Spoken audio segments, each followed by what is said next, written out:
Welcome back to RamZland. Today I want to show you how to demonstrate chemical kinetics with baking soda balloons. Check this out.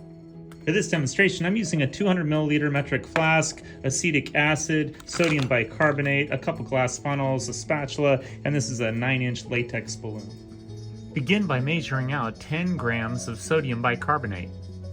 Then take your 9-inch balloon and wrap it around the base of a funnel so that you can easily pour your sodium bicarbonate into your balloon. You should feel it at the base of your balloon. Next, pour 50 milliliters of acetic acid into your metric flask.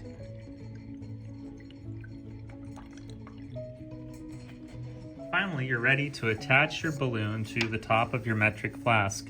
Make sure that when you attach the balloon, you keep the sodium bicarbonate at the bottom of the balloon. Don't raise it up until you're ready to demonstrate the reaction. So I can feel it down here. Make sure the neck of the balloon is right over the opening of your metric flask. So it looks like this. And now we're ready to demonstrate our reaction. I like to use this demonstration to teach chemical kinetics because it happens instantly. The minute the sodium bicarbonate hits that acetic acid, it starts to create sodium acetate and carbonic acid, which is so unstable that the carbonic acid immediately breaks down into carbon dioxide gas and water, and that gas fills the balloon. Check it out. I'm just gonna pinch the top to make sure it doesn't fly out, and I'm just gonna shake the balloon so that the sodium bicarbonate goes down the neck of the flask, and you can see that balloon inflate immediately.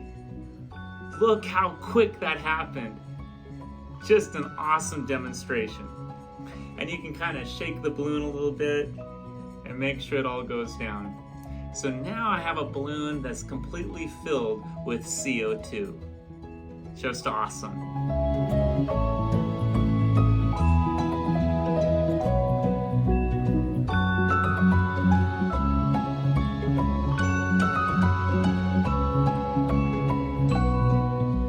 Here's the balanced equation for this amazing double displacement acid-base reaction. We start with reactants sodium bicarbonate and acetic acid. We have 1 mole of sodium bicarbonate, that's the NaHCO3, and we have 1 mole of acetic acid, the vinegar, that's the CH3COOH.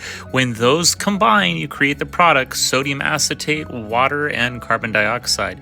We have 1 mole of sodium acetate, that's the CH3COONa. We have 1 mole of water, that's H2O, and 1 mole of carbon dioxide gas, that's the CO2, in this awesome double displacement acid-base reaction. I hope you enjoyed today's edition of RamZland, and I'll see you next time. If you enjoyed this presentation, be sure to remember to like and subscribe.